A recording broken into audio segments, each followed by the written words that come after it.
Good morning.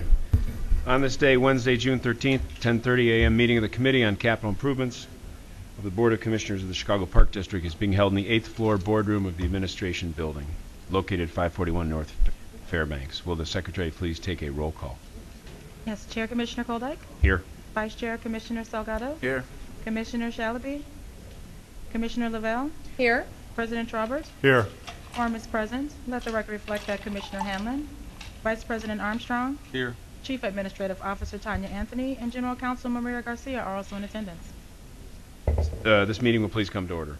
Item number 1 from the First Deputy General Counsel, authority for the adoption of a resolution to acquire property located at 1230 to 1236 West School Street for a new park. Tim? Thank you, Commissioner Koldyke. Other commissioners, President Trauberg, Tanya, Anthony, and General Counsel Garcia. Tim King, First Deputy General Counsel and Legislative Director, here to present to you today a wonderful project, yet another in our public-private partnership opportunities.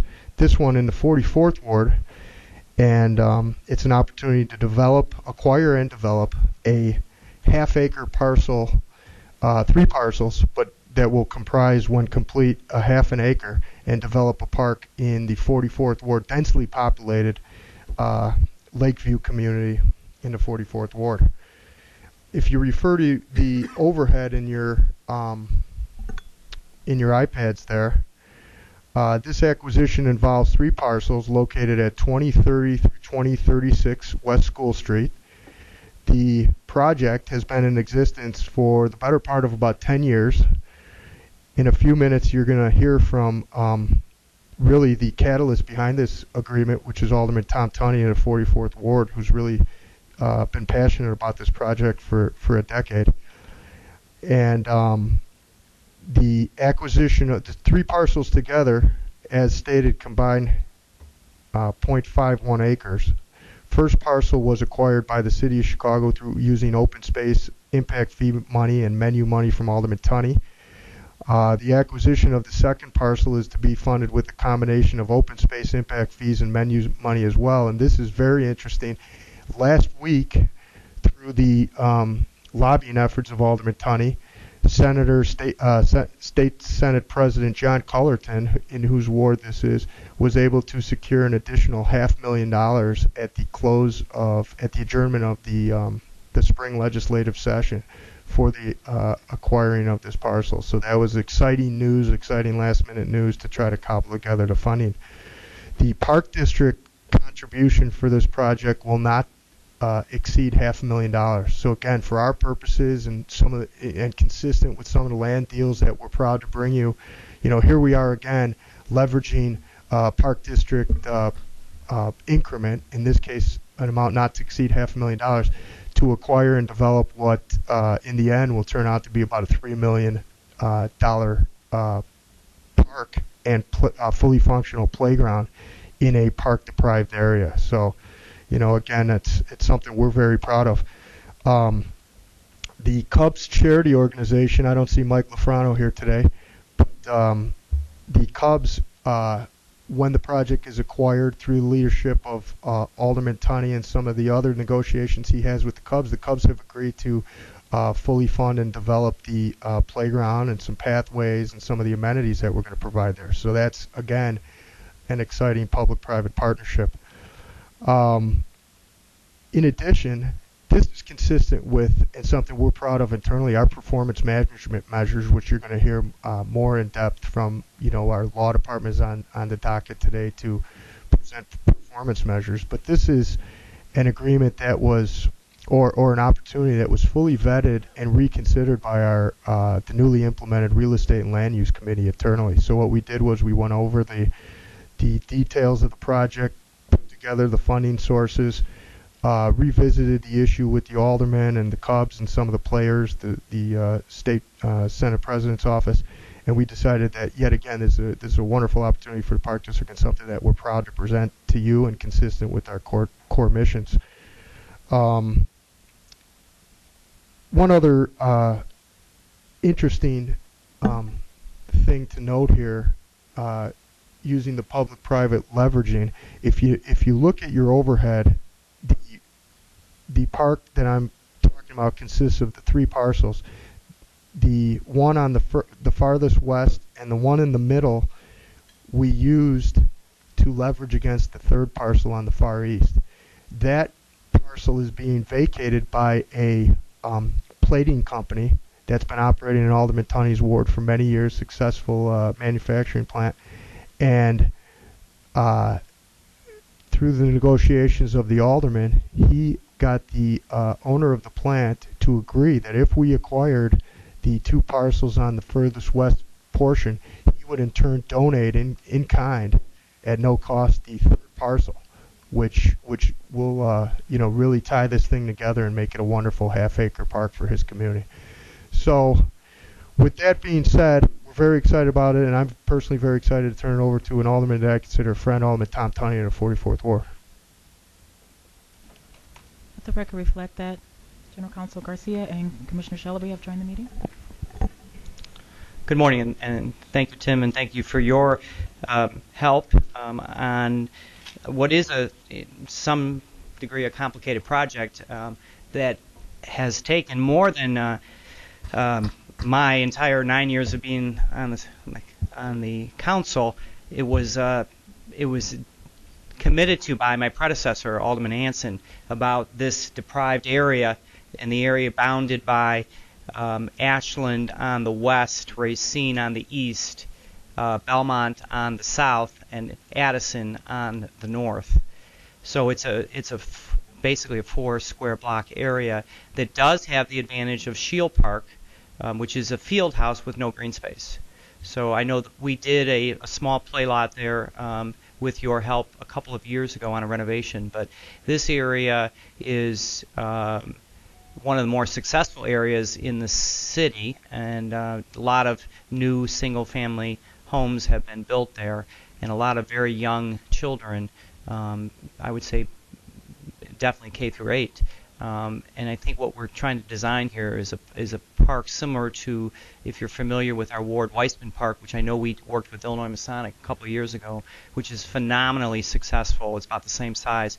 So we don't have to reinvent the wheel here in terms of design, but the land acquisition was pretty tricky and very expensive.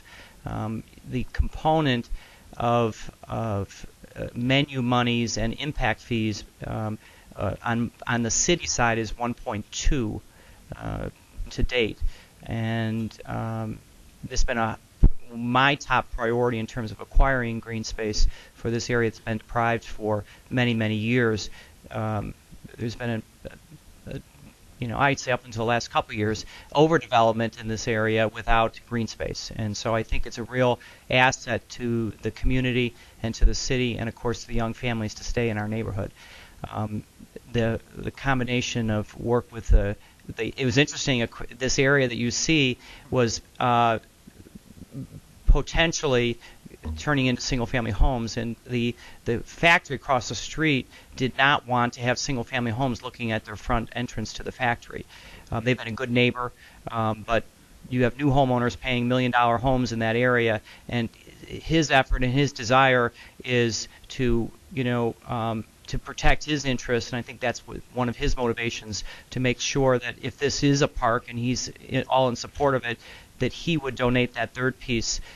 We would have to do remediation on it, but I think the whole project is going to be a very, very nice addition and an expensive addition, but I really feel that it's never going to get less expensive, and it is important for us to fulfill the commitment to our taxpayers that have been, ironically, some of the families now, their kids are in finishing high school and the park isn't built yet. So the frustration that I have is pretty intense, and I really urge you to vote in the affirmative here.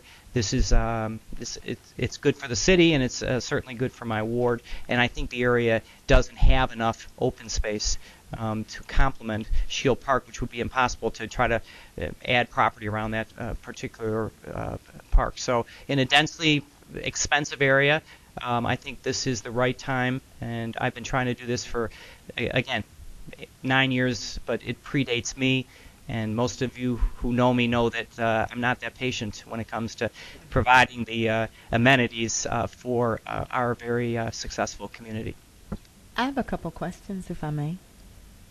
Mr. Chairman? Yep. Okay. You spoke of the cost of remediation. What is the cost of remediating the land? We have, excellent question. We have NFR letters on the first two parcels, and we don't expect the third parcel to be that costly because we're going to use part of the development as an environmental cap. And we will get a comfort letter on the third parcel as well. So the two NFR letters, what that means in legal parlance is no further remediation necessary, and we have those for the first two parcels. So the cost of remediation will be covered by whatever is already earmarked for this? Correct, and it will be included in development. Okay. And have we anticipated the cost of maintenance? Cost of maintenance is consistent with any other park of this size. It's normal. There's nothing out of the realm here, such as the Connors Park that you and I spoke about, which would cause it to raise a maintenance level other than the normal associated with any other park in our portfolio of this size. Do we have a commitment for that or some part of that from the Cubs, or the Cubs are paying only for the development of the park? Only for development, not necessarily ongoing maintenance. But what we do have here, and I could defer to Alderman Tunney on this, is a very active community that I know will take part in day-to-day maintenance and cleanup and oversight of this park. I can definitely attest to that, and so can he. If I have to do it myself, I'll do it myself. I'm not a plumber, but I think our community is very. We're going to be. They're super excited about this. We are. I think what has happened in the last couple of years is that the dream is now starting to be a reality. Because $2 million is a lot of money, and I believe we have an upper middle income base here that will take the responsibility for the maintenance, and we will have the Cubs not only as a development partner but an ongoing partner as we try to. I know he's behind me. Right I'm sure. Mike Just knowing you, Lofrano. just seeing what through the mirror, through your glasses, that their commitment will be long term. So it's I don't know. Mike, you have drawings for us? Just in the nick of time, here's a partner that you remember from some of our other deals. This is Mike Lofrano, who's the executive vice president of the Cubs, and he's got some designs of what the park should look like when complete. That's only the two parcels. That's only two of the parcels. Good morning, Commissioners. Good morning, Mike. And this is one artist rendering. Mike, why don't you step by the mic and identify? Good morning, Commissioners. Mike Lufrano with the Chicago Cubs. It's good to see you again. And this is one artist rendering that our architects had pulled together. Has not, I should caution, yet been shown to the community or to anybody else, and doesn't necessarily represent what it might look like in the end, but one idea of what we can do. It's a tremendous parcel of land, obviously right near the ballpark, with, as the Alderman was talking about, a number of community residents who will use it year-round. It's a park, it's a space that is unique in this community because there just isn't open space like this around Wrigley Field or in Lakeview. So we'd like to help. We're working on how that might work. But in the meantime, we put together some renderings to give everybody a sense of what it can be.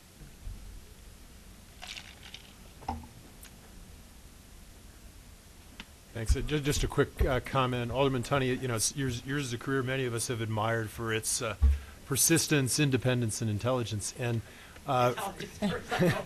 for you to get something like this done in a community with that density, that shortage of green space, and those property values is it's a major accomplishment. So I think on behalf of the Park District, we thank you for your efforts.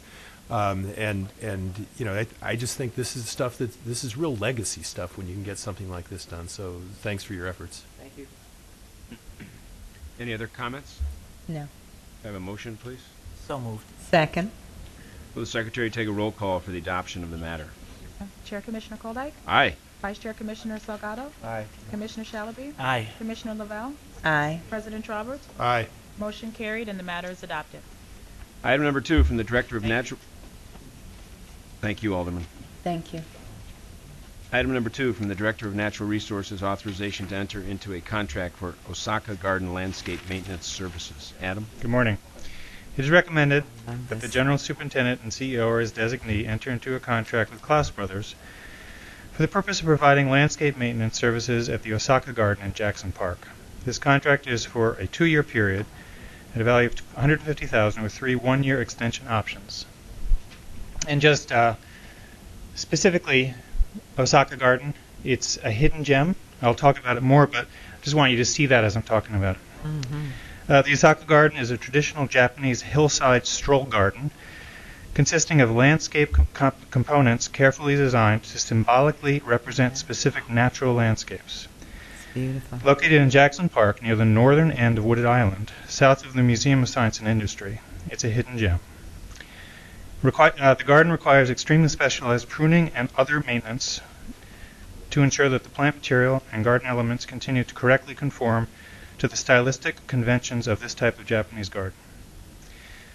Klaus Brothers has previously maintained the garden with excellent results and has the experience and demonstrated ability to maintain this specialized landscape to the standards set forth in the RFP.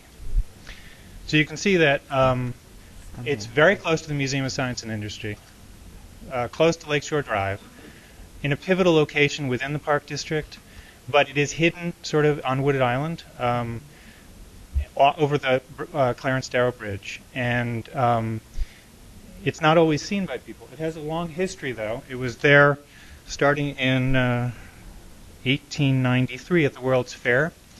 Was there for many years and then had a terrible experience around when Japan attacked the United States. And some naughty Chicagoans burned it down. What? Naughty, very naughty. But you can see it was a beautiful garden at the time, and it has a great legacy.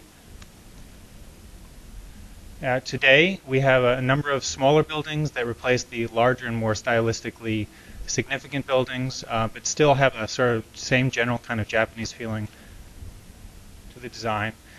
Obviously, a beautiful, special, quiet place that not a lot of people know about. We'd like more people to come here. We're working with the Osaka Garden Committee, the Osaka Friends Committee, to increase the number of events out here, and they're actually considering giving us some investment dollars to plant cherries for a cherry blossom festival out here, like in Washington, D.C.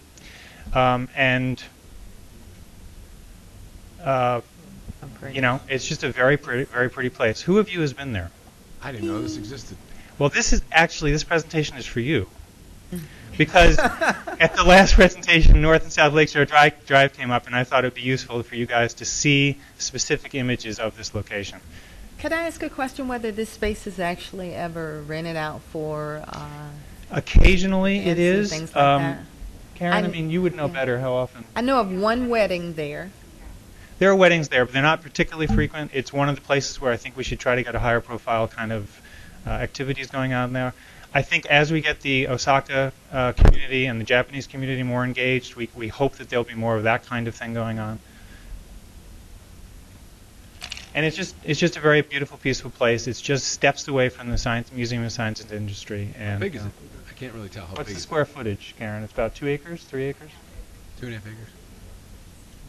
I learn something new every day. And there's the garden. It has a beautiful little bridge that goes over the pond, and it's nice.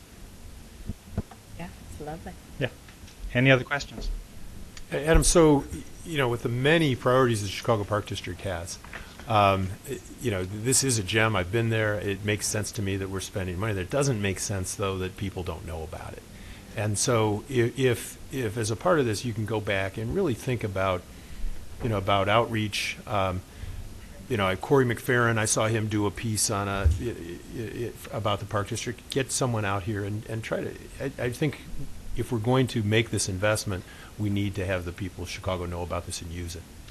I don't disagree, and we're working with our marketing and press department on an ongoing basis for gems like this throughout the Park District. You know, I think that there are a lot of garden journals and garden magazines and landscape architectural magazines and landscape architectural groups that would be very interested in the history of this place. It's been around for a really long time. And I hope that if we work with the appropriate people, we can get more coverage of this garden. I would agree. One thought to that vein is there some way we could work with Chicago Public Schools to have, you know, young visitors to the site? parents and young people coming to the site? This seems like a great opportunity to even integrate with, you know, history.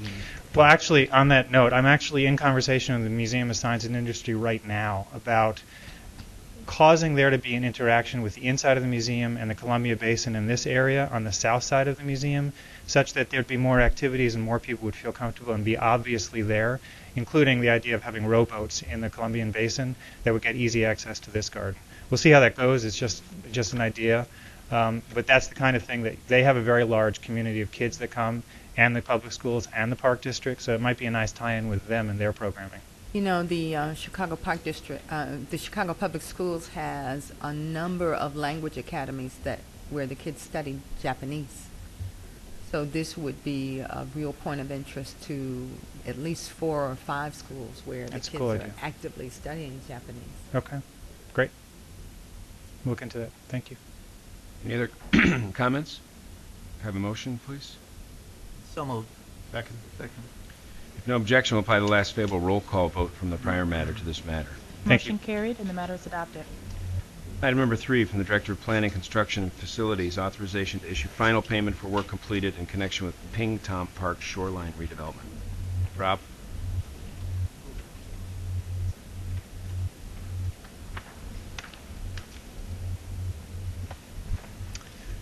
Good morning, Rob Raymond, Director of Planning, Construction, and Facilities. This is to certify that Friedler Construction Company on April 25th, 2012, completed in a satisfactory manner and in full compliance with the terms and conditions of the contract all work in connection with redevelopment.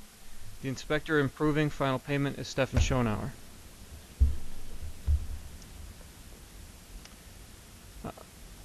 Again, this final payment amount is $261,456.66, and the total contract amount was $5,006,559.46. The minority participation was 55%, and women-owned participation is 5.8%. Ping Tom Memorial Park is at 300 West 18th Street. It's approximately 16.86, well, exactly 16.86 acres in the Central Region, Ward 25.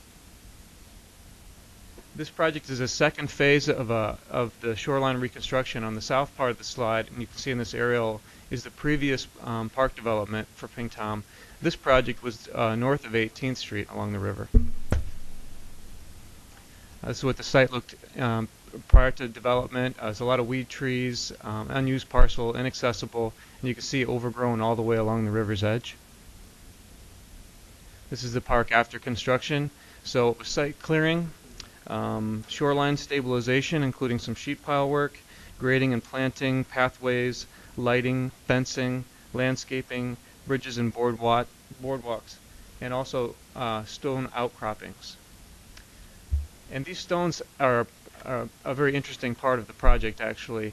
They're called Ganshi stones or scholar stones, and we found these stones actually through meetings with the community in Ping Tom. Our project manager, Bob Foster, heard about a shipment, a whole installation of these stones that went to a theme park in Florida that had since closed. So while he was on vacation in Florida, he stopped by to take a look at the stones and was really excited about how cool they are. They are very cool. And so he called up to the community in Chinatown to talk to people about potentially bringing these stones, and right away Ray Chin from RM Chin Construction jumped on it, arranged right away to have the stones shipped up to Chicago and stored in his yard. And then when it came time for this project, they were ready to be incorporated into the design. As you can see, our landscape architect, Ernie Wong, is actually out there helping to sort of manhandle the stones into place. There's a lot of very personal sort of siting preferences that had to happen during construction of the park, and you can see how they fit into the area. So what's also nice about this shot is you can see the bridges, the boardwalks that are built along the river's edge actually cantilever over, and in times of high water, the river enters the site underneath these bridges into these wetland areas, and the plantings in those areas are made for the varying water levels. So as those things grow in, you'll get these different types of planting throughout the terrain. So it really turned out wonderfully. Friedler did a good job, and we're happy with the project. We'll take any questions. Any questions? I have a question, Rob. I see the change orders of about $95,000, and also, can you tell us what the contract deduct amount of $13,000, what that's for? Yeah. I don't recall specifically the scope with each of the change orders for the job, but I can get that to you by this afternoon. There was an amount in the contract, the contingency, sorry, I don't know why the word was escaping me. The contingency in the contract was held aside for change orders that would have been like scope changes or owner-directed change orders. We didn't use all those. So we did push through some change orders and did not use all the allowance in advance. So there is a deduct in addition to the change orders that brought us to the final amount. Rob, the MBE is significantly higher than what we might normally see. What's different about this project that they were able to achieve that?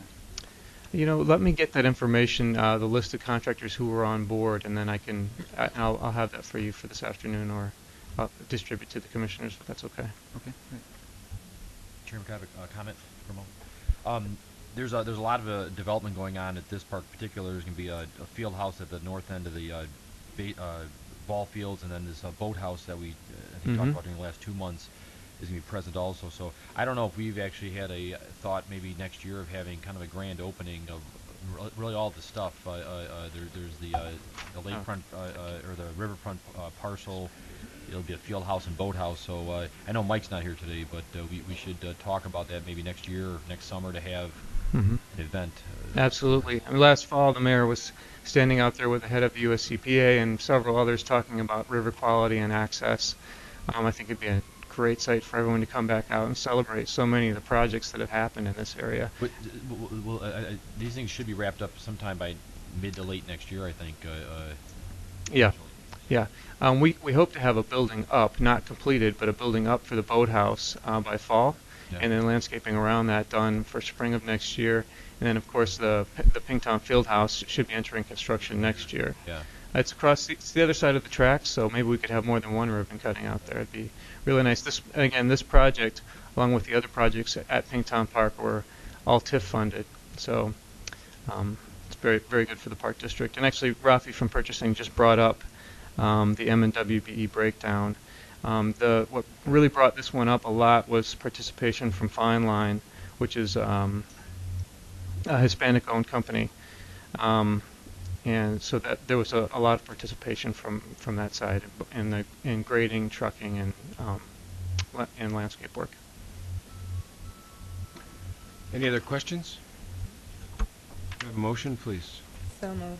Second. Oh, wait, excuse me. Are you okay with the I'm fine. moving with this? Yeah, and you'll give us something later Yeah, on today about that. will I'm do. fine. All right, I'm sorry. Could I have a motion, please? So moved. Second. Second. If no objection, we'll apply the last favorable roll call vote from the prior matter to this matter. Motion carried and the matter is adopted. Item number 4 from the Director of Planning, Construction, and Facilities, authorization to enter into a contract for construction of Altgeld Park Artificial Turf Athletic Field. Rob? Thank you. Altgeld Park is at 515 South Washtenaw. It's 4.35 acres in the central region, and the status of the project is in design. It's recommended that an order be entered authorizing the General Superintendent or his designee to enter into contract with Friedler Construction for the construction of Altgeld Park Artificial Turf and Athletic Field. The contractor was selected pursuant to bidding. Construction is to be substantially completed by October 15th, 2012, in an amount not to exceed $1,762,548. The minority and women-owned participation include 25% minority-owned and 5% women-owned. This is an aerial of the site as it exists today along Harrison. As you can see, there's a soccer and two baseball fields currently. This is a very large site for an artificial turf for us. This is a plan for what would be included. Again, this converts existing grass athletic fields into artificial turf for football, soccer, rugby, and 2 baseball fields. The project is funded through participation or driven by the Take the Field initiative. with its contributions, combining that with TIF dollars, as well as with Chicago Hope Academy and Bob Muzikowski contributing money as well to bring this project to fruition. Are we going to put the school name on the field? We are putting the word hope on the field at the request of the Hope Foundation as part of a contributing member of the team bringing the project forward, similar to what we've done with some logos or other words placed on the field for funding partners. This is in support of the foundation, not of the school. Correct.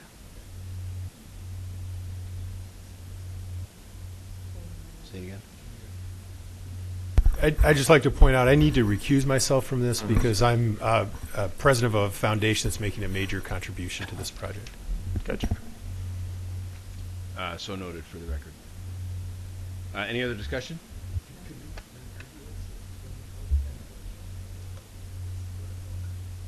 Yes. Can you?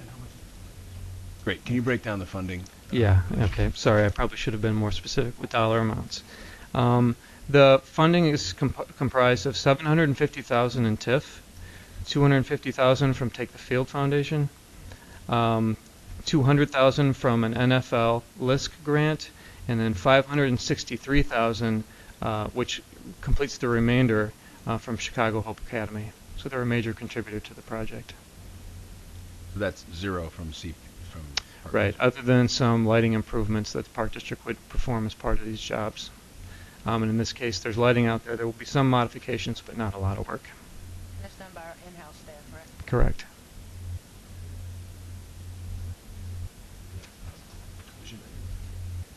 All right. Any other discussion? Can I have a motion, please? Move to accept. We'll take a roll call vote for that. Yes, please. Chair Commissioner Koldyke, Aye. Vice Chair Commissioner Salgado, Aye. Commissioner Shalaby, Aye. Commissioner Lavelle. Aye. Let the record reflect that President Trubert has recused himself. Motion carried and the matter is adopted. That concludes the Committee on Capital Improvements. Is there a motion to adjourn? So moved. Second. All in favor? Aye. Aye. Any against? Motion carried. The Committee on Capital Improvements is now adjourned. On this day, Wednesday, June 13th, 2012, at 11 a.m., a meeting of the Committee of the Whole of the Board of Commissioners is being held in the 8th floor boardroom of the Administration Building located at 541 North Fairbanks. Will the Secretary please take a roll call? Yes, sir. Commissioner Shalaby, Here. Commissioner Koldyke, Here. Commissioner Hanlon, Here. Commissioner Lavelle, Here. Commissioner Salgado, Here. Vice President Armstrong, Here. President Trubert. Here. Quorum is present. Let the record reflect that Chief Administrative Officer Tanya Anthony and General Counsel Maria Garcia are also in attendance. The meeting will please come to order. At this time, the Board of Commissioners will go into executive session to consider various matters which are, pursuant to the Illinois Open Meetings Act, appropriately discussed in executive session. There will be a discussion of probable litigation, and there will also be a meeting with a representative of a statewide association of which the Park District is a member for the purpose of self-evaluation of practices and procedures. Before I entertain a motion, I would like to state that we anticipate being in executive session for about 90 minutes, at which time we will meet back here in the 8th floor boardroom to return to open session. That being said, is there a motion? So moved. Second. All those in favor of the motion signify by saying aye. Aye. Against? The motion is carried. The meeting is now in executive session. Second. All in favor signify by saying aye. Aye. Against? Motion carried. Return to open session. The Board of Commissioners has met in executive session with a representative of a statewide association of which the Park District is a member for the purpose of self-evaluation of practices and procedures. No final action was taken. The Board of Commissioners also met in executive session for discussion of probable litigation involving a concession in Connors Park. The discussion involved an agreement that would result in Argo Tea operating a concession in the park. It is our belief that execution of the proposed agreement would avoid litigation. The agreement includes various details involving the operation of a concession. Is there a motion to approve this agreement? So moved. Second.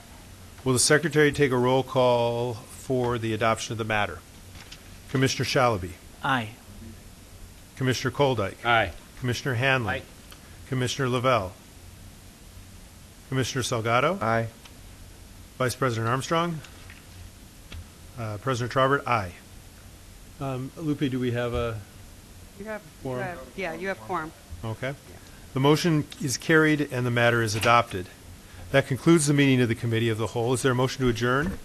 Second. All those in favor signify by saying aye. Aye. All those against? Motion carried. The Committee of the Whole is now adjourned.